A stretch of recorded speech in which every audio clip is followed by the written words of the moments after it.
ਦਸਾਂ ਪਾਤਸ਼ਾਹੀਆਂ ਦੀ ਜੋ ਤਖਤ ਚੌਰ ਛਤਰ ਦੇ ਮਾਲਕ ਧੰਨ ਸ੍ਰੀ ਗੁਰੂ ਗ੍ਰੰਥ ਸਾਹਿਬ ਜੀ ਮਹਾਰਾਜ, ਸਤਿਗੁਰਾਂ ਦੀ ਅਪਰ ਅਪਾਰ ਕਿਰਪਾ ਰਹਿਮਤ ਦਾ ਸਦਕਾ ਜਗਤ ਗੁਰੂ ਸ੍ਰੀ ਗੁਰੂ ਨਾਨਕ ਦੇਵ ਸਾਹਿਬ ਜੀ ਮਹਾਰਾਜ, ਸਤਿਗੁਰਾਂ ਦੇ ਪਾਵਨੀ ਅਸਥਾਨ ਗੁਰਦੁਆਰਾ ਸ੍ਰੀ ਬੇਰ ਸਾਹਿਬ ਜੀ ਵਿਖੇ ਅੰਮ੍ਰਿਤ ਵੇਲੇ ਦੇ ਸਜੇ ਹੋਏ ਸੁੰਦਰ ਦੀਵਾਨ ਦੀ ਹਾਜ਼ਰੀ ਭਰ ਰਹੀ ਗੁਰੂ ਕੀ ਸਾਜੀ ਨਵਾਜੀ ਹੋਈ ਸਾਧ ਸੰਗਤ ਜੀਓ, ਸਤਿਗੁਰਾਂ ਨੇ ਕਿਰਪਾ ਕੀਤੀ ਹੈ। ਅੰਮ੍ਰਿਤ ਵੇਲਾ ਸੱਚ ਨਾਉ ਵਡਿਆਈ ਵਿਚਾਰ। ਅੰਮ੍ਰਿਤ ਵੇਲੇ ਤੋਂ ਸਤਿਗੁਰੂ ਜੀ ਦੇ ਪਾਵਨ ਦਰਬਾਰ ਦੀ ਮਰਿਆਦਾ ਅਨੁਸਾਰ ਪੰਜ ਬਾਣੀਆਂ ਦਾ ਨਿਤਨੇਮ, ਸਤਿਗੁਰੂ ਗਰੀਬ ਨਿਵਾਜ ਸਾਹਿਬ ਜੀ ਦੇ ਪਾਵਨ ਪ੍ਰਕਾਸ਼ ਦੀ ਸੇਵਾ, ਆਸਾ ਕੀ ਵਾਰ ਦਾ ਸੰਪੂਰਨ ਕੀਰਤਨ ਸਤਿਗੁਰਾਂ ਦੀ ਪਾਵਨ ਹਜ਼ੂਰੀ ਅੰਦਰ ਹੋਇਆ ਹੈ। ਔਰ ਅੱਜ ਸਾਧ ਸੰਗਤ ਜੀ ਸਾਕਾ ਸ੍ਰੀ ਨਨਕਾਣਾ ਸਾਹਿਬ ਜੀ ਦਾ ਦਿਨ ਹੈ। ਅੱਜ ਤੋਂ 101 ਸਾਲ ਪਹਿਲਾਂ 1921 ਈਸਵੀ ਔਰ 21 ਫਰਵਰੀ ਵਾਲੇ ਦਿਨ, ਅੱਜ ਦੇ ਦਿਨ ਸ੍ਰੀ ਨਨਕਾਣਾ ਸਾਹਿਬ ਦੀ ਪਵਿੱਤਰ ਧਰਤੀ ਤੇ ਗੁਰੂ ਸਾਹਿਬ ਜੀ ਦੇ ਪਾਵਨੀ ਅਸਥਾਨ, ਪ੍ਰਕਾਸ਼ ਧਾਰਨ ਵਾਲੇ ਅਸਥਾਨ, ਸ੍ਰੀ ਜਨਮ ਸਥਾਨ ਸਾਹਿਬ ਵਿਖੇ ਅਨੇਕਾਂ ਸੂਰਬੀਰ ਬਹਾਦਰਾਂ ਨੇ ਸ੍ਰੀ ਨਨਕਾਣਾ ਸਾਹਿਬ ਜੀ ਦੇ ਪਵਿੱਤਰ ਸਥਾਨ ਨੂੰ ਗੁਰੂ ਕੇ ਪਵਿੱਤਰ ਦਰਬਾਰ ਦੀ ਪਵਿੱਤਰਤਾ ਕਾਇਮ ਰੱਖਦਿਆਂ ਹੋਇਆਂ ਸਬਰ ਤੇ ਸ਼ਾਂਤੀ ਦੇ ਨਾਲ ਅੱਜ ਦੇ ਦਿਨ ਸ਼ਹਾਦਤਾਂ ਪ੍ਰਾਪਤ ਕੀਤੀਆਂ। ਜੋ ਮਹੰਤ ਨਰਾਇਣ ਦਾਸ ਔਰ ਉਹਦੇ ਸਾਥੀਆਂ ਨੇ, ਜ਼ਾਲਮਾਂ ਨੇ, ਜਰਵਾਣਿਆਂ ਨੇ ਗੁਰੂ ਕੇ ਸਿੰਘਾਂ ਦੇ ਉੱਤੇ ਅੱਤ ਦਾ ਜ਼ੁਲਮ ਢਾਇਆ ਔਰ ਗੁਰਬਾਣੀ ਪੜ੍ਹਦਿਆਂ, ਨਾਮ ਜਪਦਿਆਂ ਗੁਰਸਿੱਖਾਂ ਸੰਗਤਾਂ ਦੇ ਉੱਤੇ ਉਹਨਾਂ ਨੇ ਗੋਲੀਆਂ ਚਲਾਈਆਂ ਔਰ ਅੱਗ ਦੇ ਵਿੱਚ ਸਾੜ ਕੇ ਗੁਰੂ ਕੇ ਸਿੰਘਾਂ ਨੂੰ ਅੱਜ ਦੇ ਦਿਨ ਸ਼ਹੀਦ ਕੀਤਾ, ਜਿਸ ਨੂੰ ਸਾਕਾ ਨਨਕਾਣਾ ਸਾਹਿਬ ਕਿਹਾ ਜਾਂਦਾ ਹੈ। ਲੜੀਵਾਰ ਅੰਮ੍ਰਿਤ ਬਾਣੀ ਦੀ ਵਿਚਾਰ ਕਰਨ ਤੋਂ ਪਹਿਲਾਂ ਕੁਝ ਬੇਨਤੀਆਂ ਉਸ ਪਵਿੱਤਰ ਸਥਾਨ ਦੇ ਸੰਬੰਧ ਦੇ ਵਿੱਚ ਕਰਕੇ ਫਿਰ ਆਪਾਂ ਲੜੀਵਾਰ ਅੰਮ੍ਰਿਤ ਬਾਣੀ ਦੀ ਕਥਾ ਦੇ ਨਾਲ ਜੁੜਦੇ ਹਾਂ। ਸ੍ਰੀ ਨਨਕਾਣਾ ਸਾਹਿਬ ਜੋ ਸਤਿਗੁਰੂ ਜੀ ਦਾ ਪਵਿੱਤਰ ਸਥਾਨ ਹੈ, ਇਹ ਸਾਧ ਸੰਗਤ ਜੀ ਉਸ ਪਾਵਨ ਨਗਰੀ ਦਾ ਨਾਮ ਹੈ ਸ੍ਰੀ ਨਨਕਾਣਾ ਸਾਹਿਬ, ਜਿਸ ਨਗਰ ਦਾ ਪਹਿਲਾ ਨਾਮ ਸੀ ਰਾਏ ਭੋਏ ਦੀ ਤਲਵੰਡੀ। ਜਦੋਂ ਜਗਤ ਗੁਰੂ ਸ੍ਰੀ ਗੁਰੂ ਨਾਨਕ ਦੇਵ ਸਾਹਿਬ ਮਹਾਰਾਜ ਜੀ ਨੇ ਉਸ ਥਾਂ ਦੇ ਉੱਤੇ, ਉਸ ਧਰਤੀ ਤੇ 1469 ਈਸਵੀ ਸਨ 1526 ਬਿਕਰਮੀ ਸੰਮਤ ਕੱਤਕ ਮਹੀਨੇ ਦੀ ਪੂਰਨਮਾਸ਼ੀ ਨੂੰ ਜਗਤ ਗੁਰੂ ਜੀ ਨੇ ਪ੍ਰਕਾਸ਼ ਧਾਰਿਆ ਜਿਸ ਦਾ ਜ਼ਿਕਰ ਸ੍ਰੀਮਾਨ ਭਾਈ ਗੁਰਦਾਸ ਸਾਹਿਬ ਜੀ ਨੇ ਆਪਣੀ ਰਚਨਾ ਵਿੱਚ ਇਸ ਤਰ੍ਹਾਂ ਕੀਤਾ ਹੈ। ਕਾਰਤਕ ਮਾਸ ਰੁੱਤ ਸਰਦ ਪੂਰਨਮਾਸੀ, 8 ਜਾਮ 60 ਘਰੀ, ਆਜ ਤੇਰੀ ਬਾਰੀ ਹੈ। ਉਰਜ ਮਾਸ ਕੀ ਪੂਰਨਮਾਸ਼ੀ, ਕੱਤਕ ਮਹੀਨੇ ਦੀ ਪੂਰਨਮਾਸ਼ੀ ਨੂੰ ਸਤਿਗੁਰੂ ਜੀ ਦਾ ਪ੍ਰਕਾਸ਼ ਹੁੰਦਾ ਹੈ ਉਸ ਧਰਤੀ ਤੇ। ਸਤਿਗੁਰੂ ਜੀ ਉਸ ਨਗਰੀ ਦੇ ਵਿੱਚ ਪਾਰ ਦਾ ਇਲਾਕਾ ਰਾਏ ਭੋਏ ਦੀ ਤਲਵੰਡੀ ਵਿੱਚ ਪ੍ਰਗਟ ਹੁੰਦੇ ਆ। ਉਸ ਮੌਕੇ ਉੱਥੋਂ ਦਾ ਜੋ ਹਾਕਮ ਸੀ ਉਸ ਦਾ ਨਾਮ ਹੈ ਰਾਏ ਬੁਲਾਰ ਭੱਟੀ। ਜਿਸ ਰਾਏ ਬੁਲਾਰ ਦੇ ਪਾਸ ਸਤਿਗੁਰੂ ਜੀ ਦੇ ਸਤਿਕਾਰਯੋਗ ਪਿਤਾ ਜੀ ਮਹਿਤਾ ਕਲਿਆਣ ਚੰਦ ਜੀ ਪਟਵਾਰੀ ਦੀ ਨੌਕਰੀ ਕਰਦੇ ਸਨ। ਤਲਵੰਡੀ ਮਹਿ ਰਾਏ ਬੁਲਾਰੂ, ਸੋਦਰ ਸਮ ਕਾਲੂ ਸੰਗ ਪਿਆਰੂ, ਜਿਤੇ ਗ੍ਰਾਮ ਕੋ ਸੋ ਅਧਿਕਾਰੀ, ਸਭ ਕੀ ਦਈ ਕਾਰ ਪਟਵਾਰੀ। ਤੇ ਰਾਏ ਬੁਲਾਰ ਦੇ ਪਿਤਾ ਦਾ ਨਾਮ ਸੀ ਸਾਧ ਸੰਗਤ ਜੀ ਰਾਏ ਭੋਏ। ਉਹਨਾਂ ਦੇ ਨਾਮ ਦੇ ਉੱਤੇ ਉਸ ਨਗਰ ਦਾ ਨਾਮ ਸੀ ਰਾਏ ਭੋਏ ਦੀ ਤਲਵੰਡੀ। ਤੇ ਫਿਰ ਰਾਏ ਬੁਲਾਰ ਨੇ ਗੁਰੂ ਸਾਹਿਬ ਜੀ ਦੇ ਪਿਆਰ ਦੇ ਵਿੱਚ ਜਦੋਂ 3 ਕੌਤਕ ਵੇਖੇ ਸੀ ਨਾ ਮਹਾਰਾਜ ਸਾਹਿਬ ਜੀ ਦੇ ਬਚਪਨ ਤੇ, ਕਿਉਂਕਿ ਸਤਿਗੁਰੂ ਜੀ ਨੇ ਪ੍ਰਕਾਸ਼ ਧਾਰਨ ਤੋਂ ਲੈ ਕਰਕੇ 15 ਸਾਲ ਦੀ ਸਰੀਰ ਕਾਰਬਲਾ ਤੱਕ ਰਾਏ ਭੋਏ ਦੀ ਤਲਵੰਡੀ ਨੂੰ ਆਪਣੇ ਚਰਨਾਂ ਦੀ ਛੋਹ ਦੇ ਕਰਕੇ ਪਵਿੱਤਰ ਕੀਤਾ। ਬਚਪਨ ਦੇ 15 ਸਾਲ ਮਹਾਰਾਜ ਸਾਹਿਬ ਜੀ ਨੇ ਰਾਏ ਭੋਏ ਦੀ ਤਲਵੰਡੀ ਵਿੱਚ ਹੀ ਬਤੀਤ ਕੀਤੇ। ਉੱਥੋਂ ਦੀਆਂ ਗਲੀਆਂ ਨੂੰ, ਉੱਥੋਂ ਦੀ ਜ਼ਮੀਨ ਨੂੰ ਮਹਾਰਾਜ ਸਾਹਿਬ ਜੀ ਨੇ ਆਪਣੇ ਚਰਨਾਂ ਦੀ ਛੋਹ ਨਾਲ ਪਵਿੱਤਰ ਕੀਤਾ। ਸਾਤ ਧਰਤੀ ਭਾਈ ਹਰਿਆਵਲੀ, ਜਿੱਥੇ ਮੇਰਾ ਸਤਿਗੁਰ ਬੈਠਾ ਆਏ। ਸੇ ਜੰਤ ਭਏ ਹਰਿਆਵਲੇ, ਜਿਨੀ ਮੇਰਾ ਸਤਿਗੁਰ ਦੇਖਿਆ ਜਾਏ।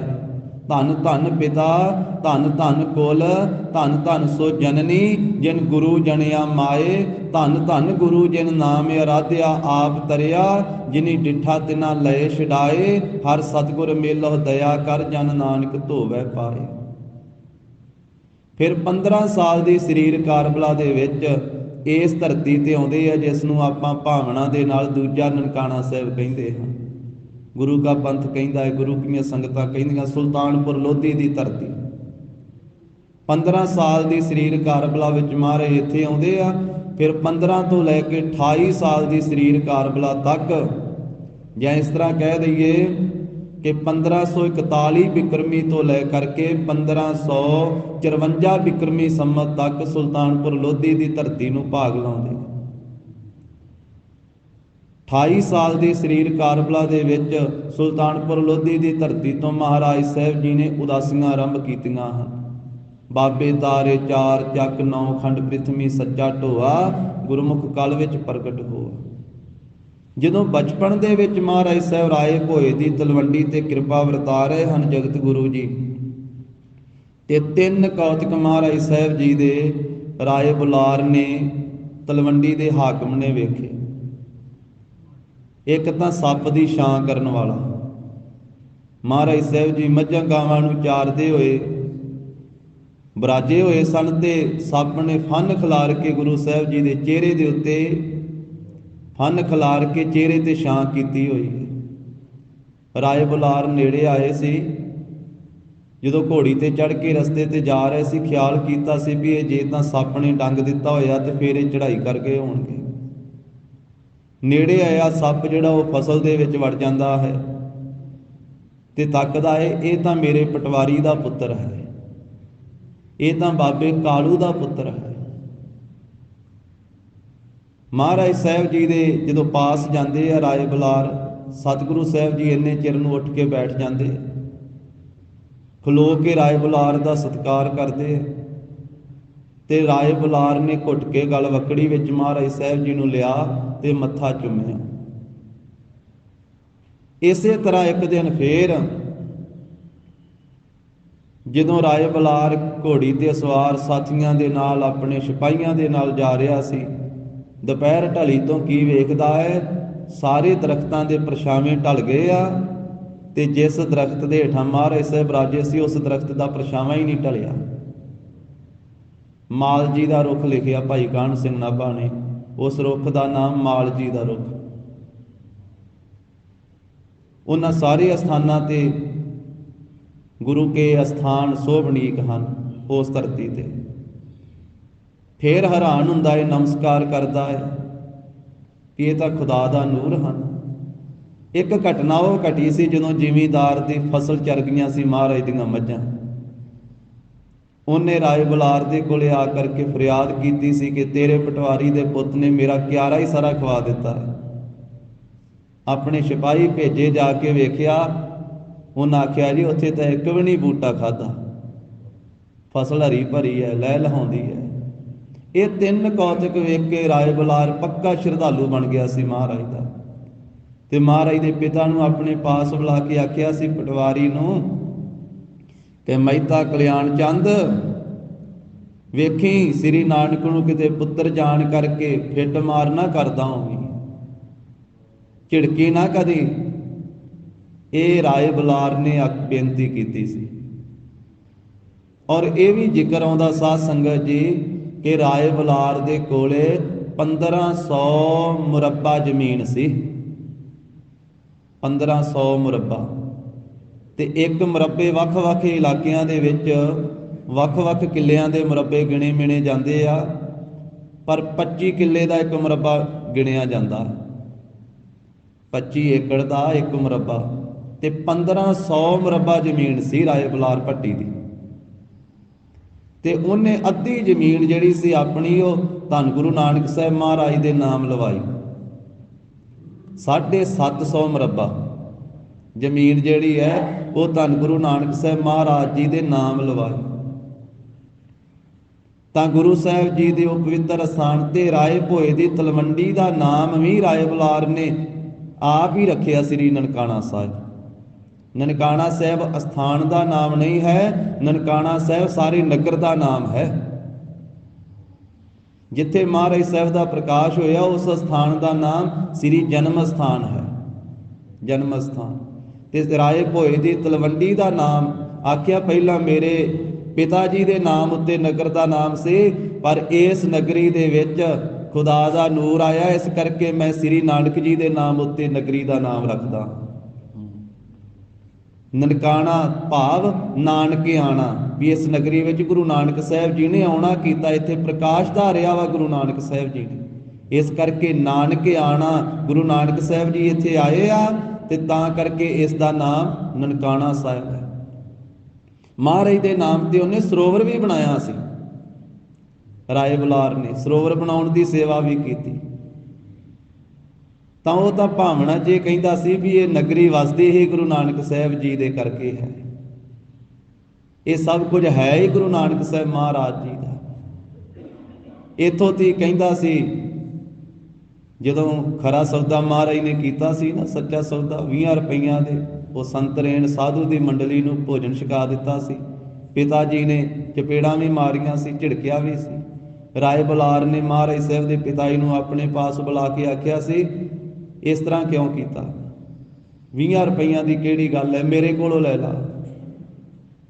ਸਾਰੀ ਸ੍ਰਿਸ਼ਟੀ, ਸਾਰਾ ਸੰਸਾਰ ਸ੍ਰੀ ਨਾਨਕ ਜੀ ਦਾ ਦਿੱਤਾ ਖਾਂਦਾ ਹੈ। ਇਹ ਰਾਏ ਬੁਲਾਰ ਦੀ ਭਾਵਨਾ ਸੀ।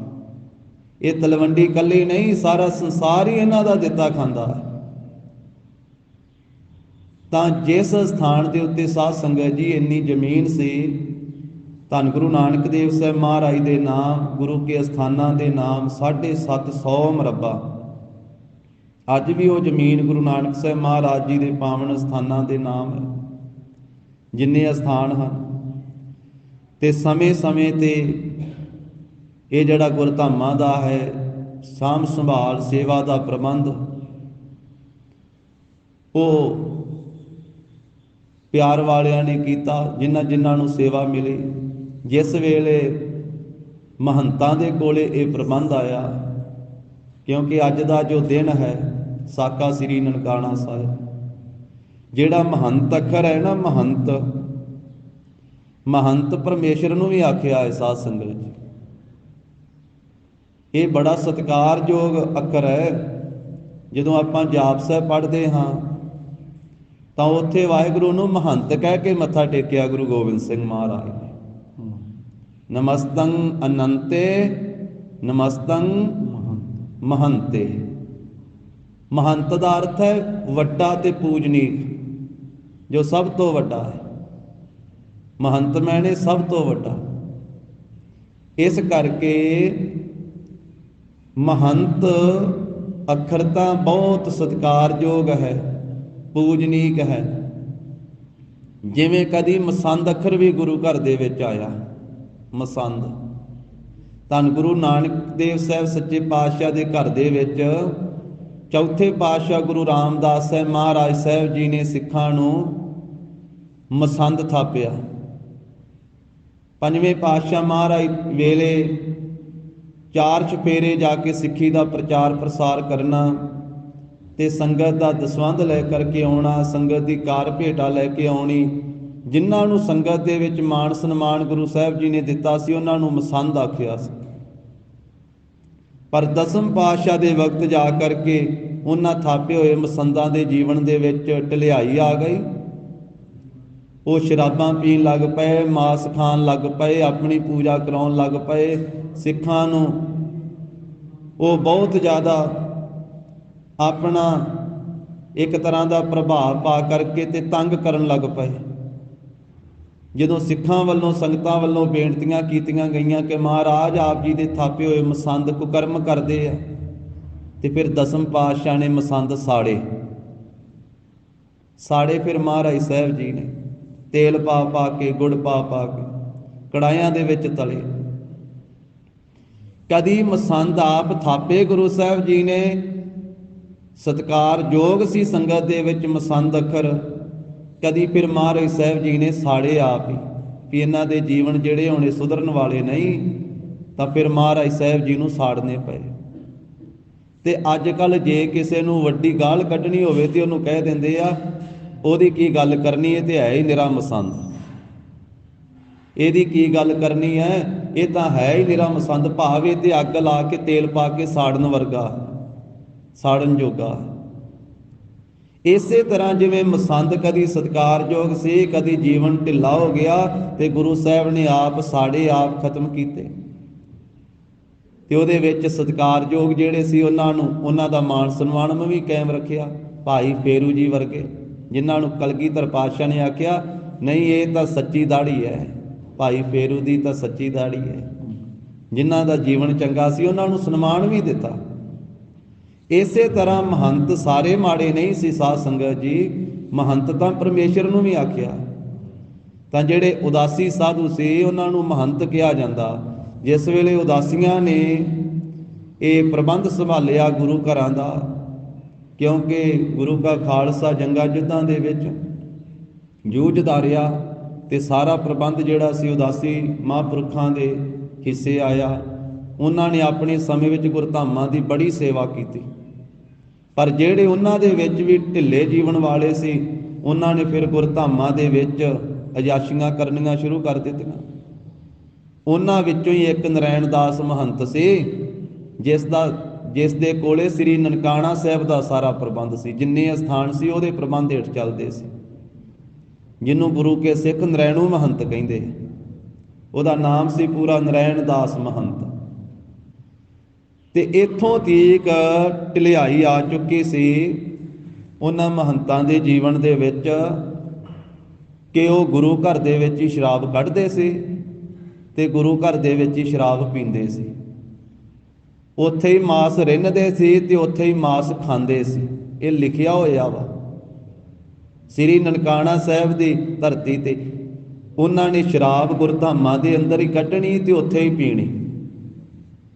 ਜਿੱਥੋਂ ਇਹ ਸਾਕੇ ਦਾ ਮੁੱਢ ਵੱਜਦਾ ਹੈ ਵੀ ਇੱਕ ਸਿੰਧੀ ਜੱਜ ਸੀ ਜਿਸ ਨੇ ਬੜੀ ਇਮਾਨਦਾਰੀ ਦੇ ਨਾਲ ਆਪਣੀ ਨੌਕਰੀ ਕੀਤੀ, ਜੱਜ ਦੀ ਨੌਕਰੀ ਕੀਤੀ। ਤਾਂ ਉਹ ਸ੍ਰੀ ਨਨਕਾਣਾ ਸਾਹਿਬ ਆ ਕਰਕੇ ਸਮੇਂ-ਸਮੇਂ ਤੇ ਨਮਸਕਾਰ ਕਰਕੇ ਜਾਇਆ ਕਰਦਾ ਸੀ। ਸਿੰਧੀ ਸਿੱਖ ਜੱਜ।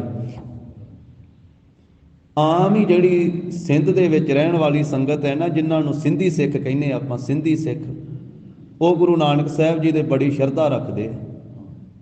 ਧੰਨ ਗੁਰੂ ਨਾਨਕ ਸਾਹਿਬ ਮਹਾਰਾਜ ਜੀ ਦੀ ਸ਼ਰਧਾ ਰੱਖਦੇ ਆ। ਤੇ ਇਸੇ ਤਰ੍ਹਾਂ ਉਹ ਸਿੰਧੀ ਜੱਜ ਜਿਹੜਾ ਸੀ, ਜਦੋਂ ਰਿਟਾਇਰ ਹੋਇਆ ਨਾ, ਆਪਣੇ ਪਰਿਵਾਰ ਦੇ ਸਮੇਤ ਉਹ ਸ੍ਰੀ ਨਨਕਾਣਾ ਸਾਹਿਬ ਗੁਰੂ ਸਾਹਿਬ ਜੀ ਦਾ ਸ਼ੁਕਰਾਨਾ ਕਰਨ ਵਾਸਤੇ ਆਇਆ।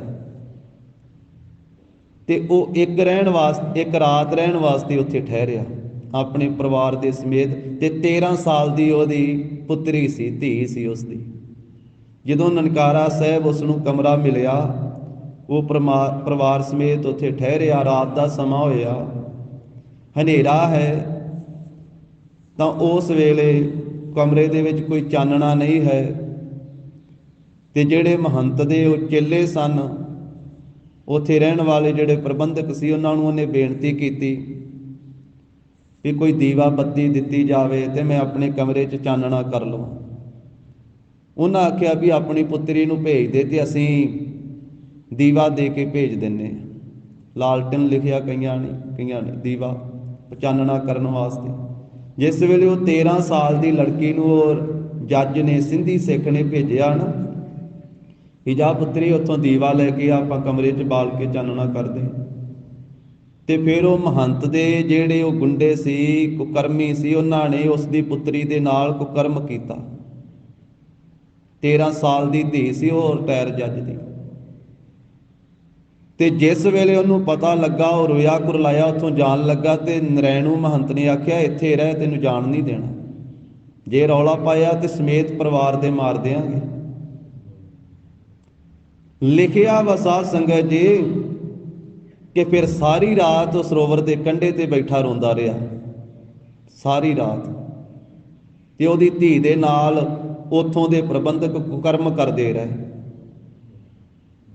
ਸਾਰੀ ਰਾਤ ਉਹਦੀ ਕੋਈ ਵਾਹ ਪੇਸ਼ ਨਹੀਂ ਗਈ।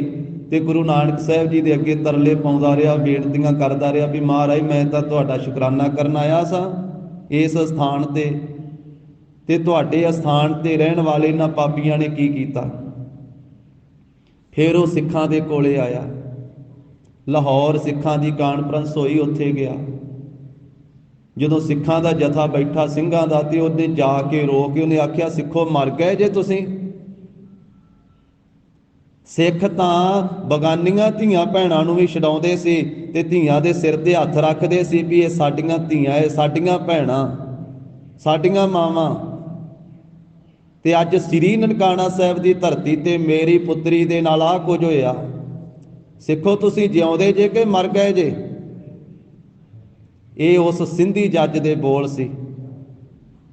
ਫਿਰ ਉਸ ਮੌਕੇ ਤੇ ਫਿਰ ਸਿੱਖਾਂ ਨੇ ਸਾਧ ਸੰਗਤ ਜੀ ਗੁਰਮਤਾ ਕੀਤਾ, ਇਕੱਠ ਕੀਤਾ ਵੀ ਇਹਨਾਂ ਜ਼ਾਲਮ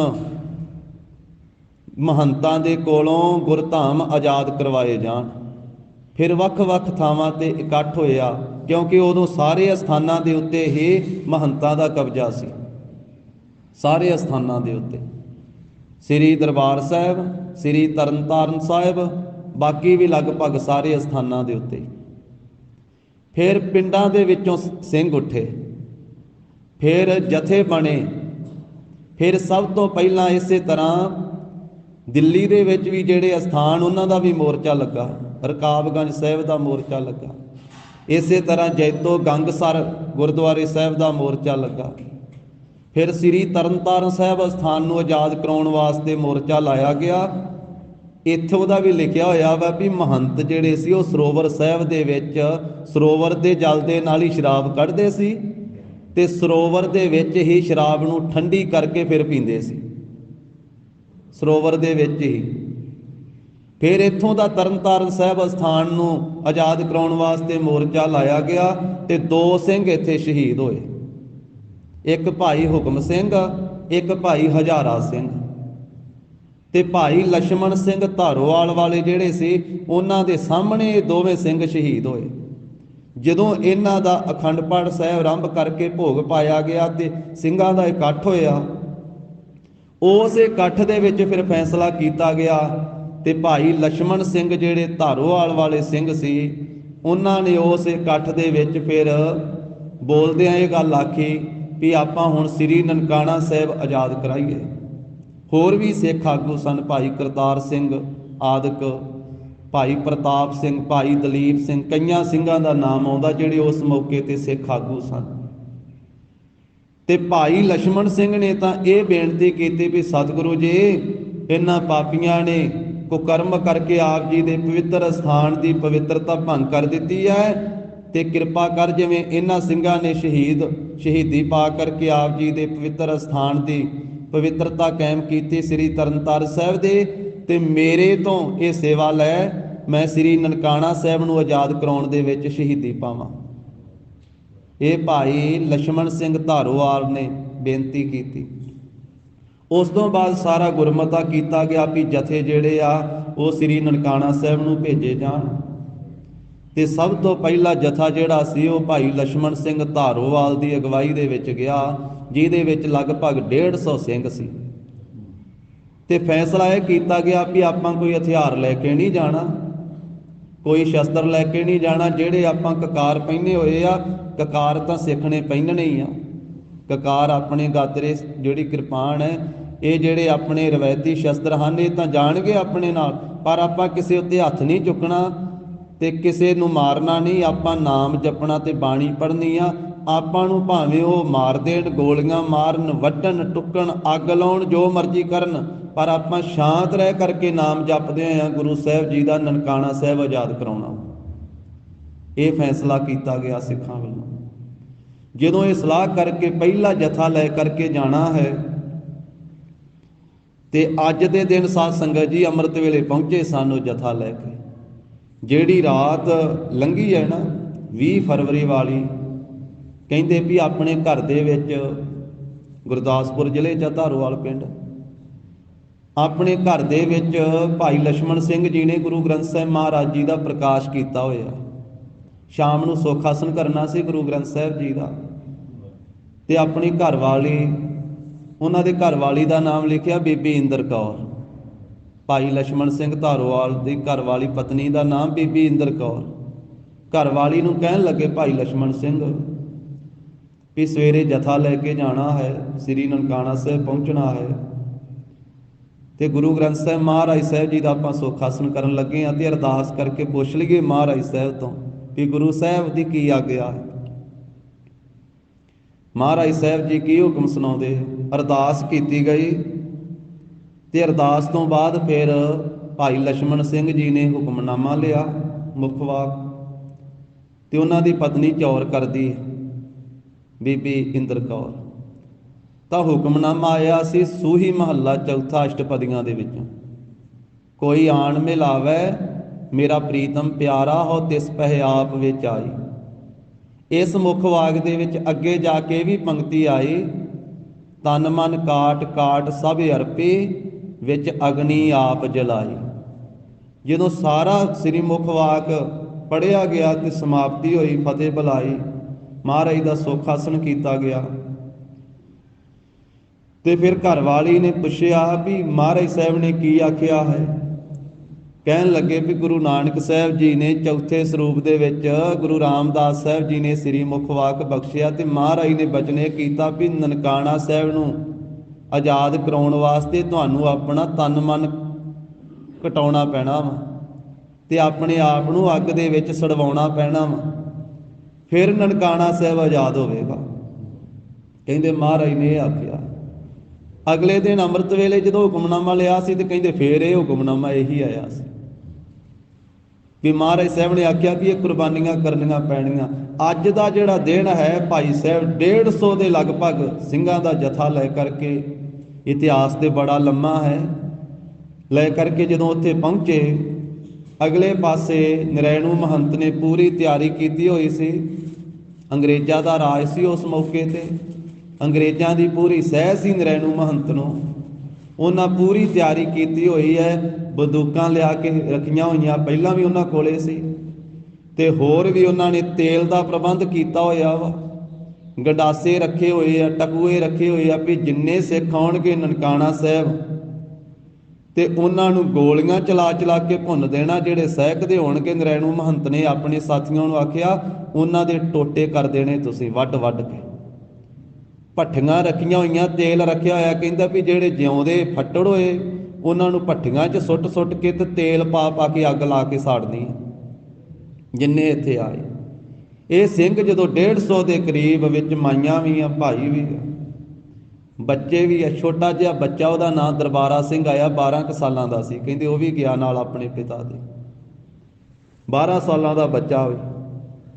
ਜਿਸ ਵੇਲੇ ਪਹੁੰਚੇ ਅੱਜ ਦੇ 21 ਫਰਵਰੀ ਵਾਲੇ ਦਿਨ 1921 ਈਸਵੀ ਸਨ, ਅੱਜ ਤੋਂ 100 ਸਾਲ ਪਹਿਲਾਂ, 101 ਸਾਲ ਪਹਿਲਾਂ, ਤੇ ਅੰਮ੍ਰਿਤ ਵੇਲੇ ਧੰਨ ਗੁਰੂ ਗ੍ਰੰਥ ਸਾਹਿਬ ਮਹਾਰਾਜ ਦੀ ਤਾਬਿਆ ਜਾ ਕੇ ਬੈਠੇ ਭਾਈ ਲਛਮਣ ਸਿੰਘ ਜੀ, ਬਾਕੀ ਸੰਗਤ ਬੈਠੀ ਹੈ। ਜਦੋਂ ਬਾਣੀ ਪੜ੍ਹਨ ਲੱਗੇ ਆ, ਕੀਰਤਨ ਕਰਨ ਲੱਗੇ, ਤੇ ਉਹਨਾਂ ਨੇ ਫਿਰ ਉਤਲੇ ਪਾਸੇ ਵੀ ਚੜ੍ਹੇ ਹੋਏ ਸੀ ਉਹ ਗੁੰਡੇ ਨਰੈਣੂ ਮਹੰਤ ਦੇ, ਉਹਨਾਂ ਨੇ ਗੋਲੀਆਂ ਚਲਾ ਦਿੱਤੀਆਂ ਇੱਕਦਮ ਇਹ ਸਾਰੀ ਸੰਗਤ ਦੇ ਉੱਤੇ, ਸਾਰੇ ਜਥੇ ਦੇ ਉੱਤੇ। ਪਿੱਛੋਂ ਬਾਕੀ ਜਿਹੜੇ ਸਿੱਖ ਆਗੂ ਸੀ ਉਹਨਾਂ ਨੂੰ ਪਤਾ ਲੱਗਾ ਵੀ ਅਗਲੇ ਪਾਸੇ ਉਹਨਾਂ ਨੇ ਇਸ ਤਰ੍ਹਾਂ ਤਿਆਰੀ ਕੀਤੀ ਹੋਈ ਮਾਰਨ ਦੀ।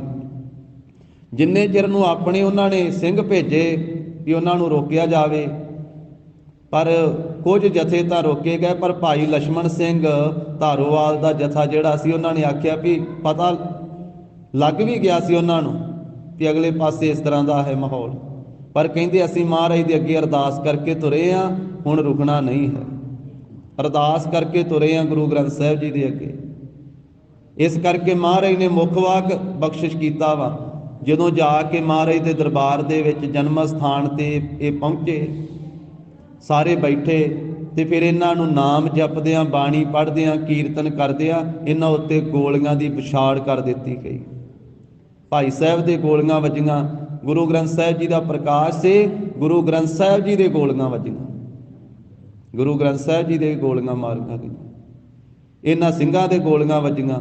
ਉਸ ਵੇਲੇ ਸ਼ਹੀਦ ਹੋ ਗਏ। ਤੇ ਫਿਰ ਜਿਹੜੇ ਸਹਿਕਦੇ ਸੀ, ਜਿਹੜੇ ਜ਼ਖਮੀ ਹੋਏ, ਉਹਨਾਂ ਨੂੰ ਫੜ ਕੇ ਟਕੂਆਂ ਦੇ ਨਾਲ, ਗੰਡਾਸਿਆਂ ਦੇ ਨਾਲ ਵੱਢਿਆ ਗਿਆ। ਉਸ ਮੌਕੇ ਤੇ ਤੇਲ ਪਾ ਕੇ ਭੱਠੀਆਂ 'ਚ ਸੁੱਟ ਕੇ ਤੇ ਅੱਗ ਲਾ ਕੇ ਸਾੜਿਆ ਗਿਆ।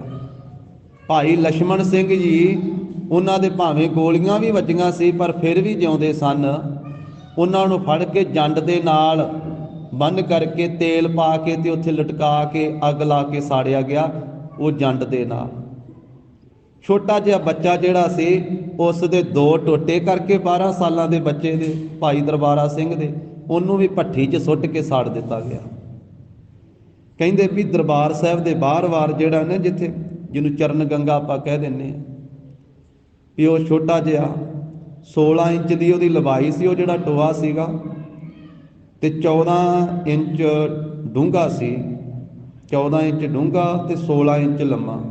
ਉਹ ਕਹਿੰਦੇ ਵੀ ਖੂਨ ਨਾਲ ਭਰ ਕੇ ਉੱਤੋਂ ਦੀ ਵਗਣ ਡਿਆ ਸੀਗਾ। ਅੱਜ ਦੇ ਦਿਨ ਖੂਨ ਨਾਲ ਭਰ ਕੇ ਉੱਤੋਂ ਦੀ ਵਗਣ ਡਿਆ ਸੀ ਉਹ। ਅੱਜ 21 ਫਰਵਰੀ ਹੈ, ਤੇ ਫਿਰ 23 ਫਰਵਰੀ ਨੂੰ ਇਹਨਾਂ ਸਿੰਘਾਂ ਦੇ ਬਾਕੀ ਸਾਰੇ ਸਿੱਖ ਆਗੂਆਂ ਨੇ ਜਾ ਕਰਕੇ ਉੱਥੇ ਟੁਕੜੇ ਇਕੱਠੇ ਕੀਤੇ ਸੀ। ਟੁਕੜੇ ਕਿੰਨੇ ਟੋਕਰੇ ਭਰ ਗਏ ਸੀ, 10 ਟੋਕਰੇ ਤਾਂ ਕਹਿੰਦੇ ਹੱਡੀਆਂ ਦੇ ਭਰੇ ਸੀ ਸਾਧ ਸੰਗਤ। 4 ਟੋਕਰੇ ਮਾਸ ਦੇ ਭਰੇ ਸੀਗੇ, ਵੱਖਰਾ ਮਾਸ। ਉੱਥੇ ਸਾਰੇ ਸਿੰਘਾਂ ਦੇ ਪਰਿਵਾਰਕ ਮੈਂਬਰ ਗਏ 23 ਫਰਵਰੀ ਵਾਲੇ ਦਿਨ। ਅੱਜ 21 ਆ ਨਾ, 2 ਦਿਨ ਬਾਅਦ 23 ਫਰਵਰੀ ਵਾਲੇ ਦਿਨ। ਤਾਂ ਕੋਈ ਸਰੀਰ ਸਿਆਣਿਆ ਨਹੀਂ ਸੀ ਜਾਂਦਾ। ਸਿਰਫ ਕਹਿੰਦੇ 4 ਲਾਸ਼ਾਂ ਜਿਹੜੀਆਂ ਉਹ ਵੀ ਸੜੀਆਂ ਹੋਈਆਂ, ਅੱਧ ਸੜੀਆਂ ਬਰਾਮਦ ਹੋਈਆਂ ਸੀ, ਤੇ ਬਾਕੀ 126 ਤਾਂ ਖੋਪੜੀਆਂ ਹੀ ਲੱਭੀਆਂ ਸੀ ਇਕੱਲੇ। 126 ਖੋਪੜੀਆਂ ਕੱਲਾ, ਉਹ ਵੀ ਸੜੀਆਂ ਹੋਈਆਂ, ਸਿਰ 126। ਤਾਂ ਫਿਰ ਉੱਥੇ ਕਿਸੇ ਦੀ ਪਤਨੀ, ਕਿਸੇ ਦੀ ਮਾਤਾ, ਕਿਸੇ ਦੇ ਪਿਤਾ, ਬਾਕੀ ਜਦੋਂ ਪਰਿਵਾਰਕ ਮੈਂਬਰ ਗਏ ਵੀ ਆਹ ਕੁਝ ਵਾਪਰ ਗਿਆ, ਸ੍ਰੀ ਨਨਕਾਣਾ ਸਾਹਿਬ ਸਾਕਾ ਹੋ ਗਿਆ, ਤੇ ਆਪੋ ਆਪਣੇ ਜਿਹਦਾ ਕਿਸੇ ਦਾ ਕੋਈ ਸੰਬੰਧ ਸੀ, ਕੋਈ ਆਪਣੀ ਪਤੀ ਦਾ ਸਰੀਰ ਉੱਥੇ ਲੱਭ ਰਿਹਾ, ਪਤਨੀ, ਤੇ ਕੋਈ ਉੱਥੇ ਆਪਣੇ ਪੁੱਤਰ ਦਾ ਸਰੀਰ ਲੱਭ ਰਿਹਾ, ਕੋਈ ਆਪਣੇ ਪਿਤਾ ਦਾ ਸਰੀਰ ਉੱਥੇ ਲੱਭ ਰਿਹਾ, ਪਰ ਉੱਥੇ ਕਿਸੇ ਦੀਆਂ ਉਂਗਲੀਆਂ, ਕਿਸੇ ਦੇ ਪੈਰ, ਕਿਸੇ ਦੇ ਹੱਥ, ਕਿਸੇ ਦੀਆਂ ਬਾਹਾਂ, ਇਸ ਤਰ੍ਹਾਂ ਟੁਕੜੇ ਮਿਲੇ ਸਾਰਿਆਂ। ਜਦੋਂ ਸੰਸਕਾਰ ਕੀਤਾ ਸਿੰਘਾਂ ਨੇ 23 ਫਰਵਰੀ ਵਾਲੇ ਦਿਨ, ਤੇ ਉਸ ਮੌਕੇ ਤੇ 10 ਟੋਕਰੇ ਹੱਡੀਆਂ ਦੇ, 4 ਟੋਕਰੇ ਮਾਸ ਦੇ, 126 ਖੋਪੜੀਆਂ ਜਿਹੜੀਆਂ ਸੀ ਉਹ ਚਿਖਾ ਵਿੱਚ ਰੱਖੀਆਂ ਗਈਆਂ ਤੇ 4 ਲਾਸ਼ਾਂ ਸਿੰਘਾਂ ਦੀਆਂ ਰੱਖੀਆਂ ਗਈਆਂ। ਤੇ ਹੋਰ ਜਿਹੜੇ ਸੀ ਜਿਨ੍ਹਾਂ ਦਾ ਪਤਾ ਨਹੀਂ ਲੱਗਾ ਤੇ ਉਹ ਜਿਹੜੇ ਸਾਰਾ ਕੁਝ ਉੱਥੇ ਸਾੜ ਕੇ ਸੁਆਹ ਕਰ ਦਿੱਤਾ ਗਿਆ। ਇਸ ਤਰ੍ਹਾਂ ਦਾ ਸਾਧ ਸੰਗਤ ਜੀ ਇਹ ਸਾਕਾ ਵਰਤਿਆ। ਗੁਰਧਾਮਾਂ ਦੀ ਸੇਵਾ ਵਾਸਤੇ ਜਿਨ੍ਹਾਂ ਨੇ ਕੁਰਬਾਨੀਆਂ ਕੀਤੀਆਂ ਸ਼ਾਂਤ ਰਹਿ ਕਰਕੇ। ਉੱਥੇ ਇੱਕ ਮਾਤਾ ਆਪਣੇ ਪੋਤਰੇ ਦਾ ਸਰੀਰ ਲੱਭਦੀ ਫਿਰਦੀ ਭਾਈ ਦਰਬਾਰਾ ਸਿੰਘ ਦਾ, ਵੀ ਇੱਥੇ ਮੇਰਾ ਪੋਤਰਾ ਵੀ ਆਇਆ ਸੀ 12 ਕੁ ਸਾਲਾਂ ਦਾ, ਵੇਖਿਓ ਕਿਤੇ ਨਿੱਕੀਆਂ ਨਿੱਕੀਆਂ ਉਂਗਲੀਆਂ ਇੱਥੇ ਕਿਤੇ ਦਿਸ ਪੈਣ ਤੇ, ਕਿਉਂਕਿ ਸਾਰਿਆਂ ਦੇ ਹੱਥ ਹੀ ਲੱਭ ਰਹੇ ਸੀ, ਕਿਸੇ ਦੇ ਪੈਰ ਲੱਭ ਰਹੇ ਸੀ। ਉਹਨੇ ਕਿਹਾ ਨਿੱਕੀਆਂ ਉਂਗਲੀਆਂ ਹੋਈਆਂ ਤੇ ਮੈਨੂੰ ਵੀ ਦੱਸਿਓ, ਤੇ ਉਹਨੂੰ ਤਾਂ ਭੱਠੀ ਵਿੱਚ ਸਾੜ ਕੇ ਸੁਆਹ ਕਰ ਦਿੱਤਾ ਸੀ ਭਾਈ ਦਰਬਾਰਾ ਸਿੰਘ 12 ਸਾਲਾਂ ਦੇ ਬੱਚੇ। ਇਹ ਕੁਝ ਸਾਧ ਸੰਗਤ ਜੀ ਉਸ ਜ਼ਾਲਮ ਨਰੈਣੂ ਮਹੰਤ ਦੀ ਅਗਵਾਈ ਦੇ ਵਿੱਚ ਅੱਜ ਦੇ ਦਿਨ ਹੋਇਆ। ਤੇ ਭਾਈ ਲਛਮਣ ਸਿੰਘ ਧਾਰੋਵਾਲ ਤੇ ਭੁਜੰਗੀ ਦਰਬਾਰਾ ਸਿੰਘ ਤੇ ਹੋਰ ਅਨੇਕਾਂ ਸਿੰਘਾਂ ਨੇ ਅੱਜ ਦੇ ਦਿਨ ਸ਼ਹਾਦਤ ਪ੍ਰਾਪਤ ਕੀਤੀ ਸ਼ਾਂਤ ਰਹਿ ਕਰਕੇ।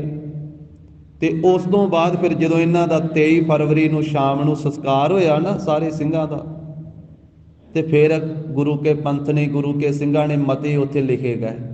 ਜਦੋਂ ਸੰਸਕਾਰ ਹੋ ਰਿਹਾ ਸੀ, ਸ਼ਾਮ ਦਾ ਮੌਕਾ ਸੀ, ਤੇ ਉਹ ਅੱਗ ਦੀਆਂ ਲਾਟਾਂ ਇਹਨਾਂ ਦੀ ਚਿਖਾ ਦੇ ਵਿੱਚੋਂ ਜਾ ਰਹੀਆਂ ਸੀ ਨਾ ਤਾਂ ਨੂੰ, ਤੇ ਫਿਰ ਗੁਰੂ ਕੇ ਪੰਥਕ ਆਗੂ ਉੱਥੇ ਮਤੇ ਲਿਖ ਰਹੇ ਸਨ ਵੀ ਗੁਰਧਾਮਾਂ ਦਾ ਪ੍ਰਬੰਧ ਕਿਸ ਤਰ੍ਹਾਂ ਦਾ ਹੋਣਾ ਚਾਹੀਦਾ ਹੈ, ਵੀ ਗੁਰੂ ਦਾ ਪ੍ਰਬੰਧਕ, ਗੁਰੂ ਘਰ ਦਾ ਪ੍ਰਬੰਧਕ ਅੰਮ੍ਰਿਤਧਾਰੀ ਹੋਣਾ ਚਾਹੀਦਾ, ਨਿਤਨੇਮੀ ਹੋਣਾ ਚਾਹੀਦਾ।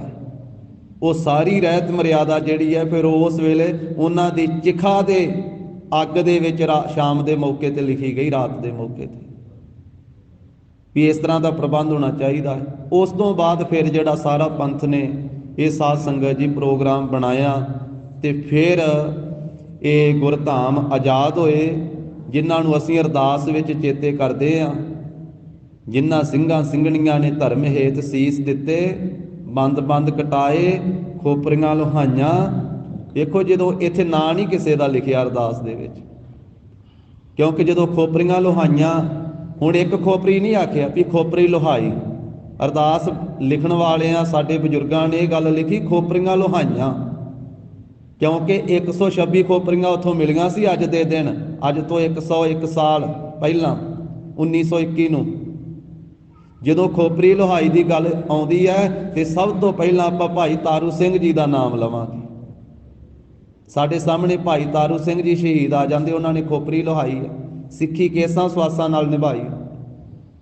ਪਰ ਇੱਕ ਨੇ ਨਹੀਂ, ਜਿੰਨਿਆਂ ਨੇ ਪਿੱਛੇ ਆਪਣਾ ਸਿੱਖੀ ਵਾਸਤੇ, ਗੁਰਧਾਮਾਂ ਵਾਸਤੇ ਸ਼ਹਾਦਤਾਂ ਪ੍ਰਾਪਤ ਕੀਤੀਆਂ, ਉਹ ਸਾਰੇ ਅਰਦਾਸ ਵਿੱਚ ਸ਼ਾਮਲ ਹੋ ਜਾਂਦੇ ਆ। ਅੱਜ ਤੋਂ ਭਾਵੇਂ ਕੋਈ 500 ਸਾਲ ਪਹਿਲਾਂ, ਭਾਵੇਂ 400 ਸਾਲ ਪਹਿਲਾਂ, ਭਾਵੇਂ 300 ਸਾਲ ਪਹਿਲਾਂ, ਭਾਵੇਂ 100 ਸਾਲ ਪਹਿਲਾਂ ਕਿਸੇ ਨੇ ਸ਼ਹਾਦਤ ਪ੍ਰਾਪਤ ਕੀਤੀ ਆ, ਉਹ ਇਸ ਅਰਦਾਸ ਵਿੱਚ ਸ਼ਾਮਲ ਹੋ ਜਾਂਦਾ ਸੀ। ਉਹਨਾਂ ਸਾਰਿਆਂ ਨੂੰ ਯਾਦ ਕਰਦੇ ਆ। ਤੇ ਭਾਵੇਂ ਅੱਜ ਦੇ ਦਿਨ ਵਿੱਚ ਕੋਈ ਧਰਮ ਵਾਸਤੇ, ਸੱਚ ਹੱਕ ਵਾਸਤੇ, ਗੁਰਧਾਮਾਂ ਦੇ ਪਵਿੱਤਰਤਾ ਵਾਸਤੇ ਸ਼ਹਾਦਤ ਪ੍ਰਾਪਤ ਕਰਦਾ, ਉਹ ਵੀ ਅਰਦਾਸ ਵਿੱਚ ਸ਼ਾਮਲ ਹੁੰਦਾ। ਅੱਜ ਤੋਂ ਬਾਅਦ ਵੀ ਜਿਹੜਾ ਕੁਰਬਾਨੀ ਕਰੇਗਾ ਉਹ ਵੀ ਅਰਦਾਸ ਵਿੱਚ ਸ਼ਾਮਲ ਹੋ ਜਾਵੇਗਾ। ਜਿਨ੍ਹਾਂ ਸਿੰਘਾਂ ਸਿੰਘਣੀਆਂ ਨੇ ਧਰਮ ਹੇਤ ਸੀਸ ਦਿੱਤੇ, ਬੰਦ ਕਟਾਏ, ਖੋਪਰੀਆਂ ਲੋਹਾਈਆਂ, ਚਰਖੜੀਆਂ ਤੇ ਚੜੇ, ਤਾਂ ਨਾਰਿਆਂ ਨਾਲ ਚਰਾਏ, ਗੁਰਦੁਆਰਿਆਂ ਦੀ ਸੇਵਾ ਲਈ ਕੁਰਬਾਨੀਆਂ ਕੀਤੀਆਂ। ਵੇਖੋ ਕਿੰਨੀਆਂ ਕੁਰਬਾਨੀਆਂ ਕੀਤੀਆਂ। ਗੁਰਦੁਆਰਿਆਂ ਦੀ ਸਾਂਭ ਸੰਭਾਲ, ਇਹ ਪਵਿੱਤਰਤਾ ਕਾਇਮ ਰਵੇ, ਇੱਥੋਂ ਦਾ ਪ੍ਰਬੰਧ ਵਧੀਆ ਹੋਵੇ। ਗੁਰਦੁਆਰਿਆਂ ਦੀ ਸੇਵਾ ਲਈ ਕੁਰਬਾਨੀਆਂ ਕੀਤੀਆਂ। ਧਰਮ ਨਹੀਂ ਹਾਰਿਆ, ਸਿੱਖੀ ਕੇਸਾਂ ਸਵਾਸਾਂ ਨਾਲ ਨਿਭਾਹੇ, ਤਿਨਾਂ ਦੀ ਕਮਾਈ ਦਾ ਧਿਆਨ ਧਰ ਕੇ ਖਾਲਸਾ ਜੀ ਸਾਹਿਬ ਬੋਲੋ ਜੀ ਵਾਹਿਗੁਰੂ। ਤੋ ਸਾਧ ਸੰਗਤ ਜੀ, ਇਹ ਅੱਜ ਦੇ ਇਤਿਹਾਸ ਦੇ ਸੰਬੰਧ ਵਿੱਚ, ਸਾਕਾ ਨਨਕਾਣਾ ਸਾਹਿਬ ਦੇ ਸੰਬੰਧ ਵਿੱਚ ਕੁਝ ਬੇਨਤੀਆਂ ਸੰਖੇਪ ਦੇ ਨਾਲ ਸਾਂਝੀਆਂ ਕੀਤੀਆਂ, ਜੋ ਸਾਡੇ ਵੱਡੇ ਵਡੇਰਿਆਂ ਨੇ ਆਪਣਾ ਖੂਨ ਡੋਲ ਕਰਕੇ ਤੇ ਸ੍ਰੀ ਨਨਕਾਣਾ ਸਾਹਿਬ ਦੀ ਪਵਿੱਤਰਤਾ ਨੂੰ ਕਾਇਮ ਕੀਤਾ। ਮਹੰਤਾਂ ਦੇ ਕੋਲੋਂ ਗੁਰਧਾਮ ਆਜ਼ਾਦ ਕਰਵਾਏ। ਔਰ ਫਿਰ ਇਹ ਬੇਨਤੀ ਕਰਾਂ, ਕਿਉਂਕਿ ਸਾਰੇ ਮਹੰਤ ਨਹੀਂ ਸੀ ਇਸ ਤਰ੍ਹਾਂ ਦੇ। ਜਿਵੇਂ ਮਸੰਦ ਬਹੁਤੀ ਗਿਣਤੀ ਦੇ ਵਿੱਚ ਉਹਨਾਂ ਦੇ ਜੀਵਨ ਢਲਿਆਈ ਵਾਲਾ ਆ ਗਿਆ ਸੀ, ਪਰ ਫਿਰ ਵੀ ਕੁਝ ਮਸੰਦ ਚੜ੍ਹਦੀ ਕਲਾ ਵਾਲੇ ਜੀਵਨ ਵਾਲੇ ਵੀ ਸੀ। ਇਸੇ ਤਰ੍ਹਾਂ ਮਹੰਤਾਂ ਦੇ ਬਹੁਤੇ ਜਿਹੜੇ ਜੀਵਨ ਸੀ ਉਹ ਇਸ ਤਰ੍ਹਾਂ ਦੇ ਸੀ, ਪਰ ਫਿਰ ਵੀ ਵਿੱਚੋਂ ਕੁਝ ਚੰਗੇ ਜੀਵਨ ਵਾਲੇ ਵੀ ਮਹੰਤ ਸਨ। ਮਹੰਤ ਤਾਂ ਪਰਮੇਸ਼ਰ ਨੂੰ ਵੀ ਆਖਿਆ ਹੈ, ਆਰੰਭ ਵਿੱਚ ਵੀ ਬੇਨਤੀ ਕੀਤੀ ਸੀ, ਨਮਸਤੰ ਅਨੰਤੇ ਨਮਸਤੰ ਮਹੰਤੇ। ਮਹੰਤ ਕਈ ਚੰਗੇ ਜੀਵਨ ਵਾਲੇ ਵੀ ਹੋਏ, ਪਰ ਇਹ ਨਰੈਣੂ ਮਹੰਤ ਨੇ ਇੱਕ ਕੁਕਰਮ ਕੀਤਾ, ਉਹਦੇ ਸਾਥੀਆਂ ਨੇ ਕੁਕਰਮ ਕੀਤਾ, ਜਿਹਨੂੰ ਅੱਜ ਵੀ ਲਾਹਣਤਾਂ ਪੈਂਦੀਆਂ। ਤੇ ਜਿਨ੍ਹਾਂ ਨੇ ਆਪਣਾ ਖੂਨ ਡੋਲਿਆ, ਉਹਨਾਂ ਸ਼ਹੀਦਾਂ ਨੂੰ ਅਸੀਂ ਰੋਜ਼ ਅਰਦਾਸ ਵਿੱਚ ਯਾਦ ਕਰਦੇ ਹਾਂ, ਔਰ ਰਹਿੰਦੀ ਦੁਨੀਆ ਤੀਕ ਉਹਨਾਂ ਨੂੰ ਨਮਸਕਾਰਾਂ ਹੁੰਦੀਆਂ ਰਹਿਣਗੀਆਂ। ਉਹਨਾਂ ਧਰਮੀਆਂ ਨੂੰ ਯਾਦ ਕੀਤਾ ਜਾਵੇਗਾ। ਜੈਕਾਰ ਕੀਓ ਧਰਮੀਆਂ ਕਾ, ਪਾਪੀ ਕੋ ਡੰਡ ਦੀ ਓਏ।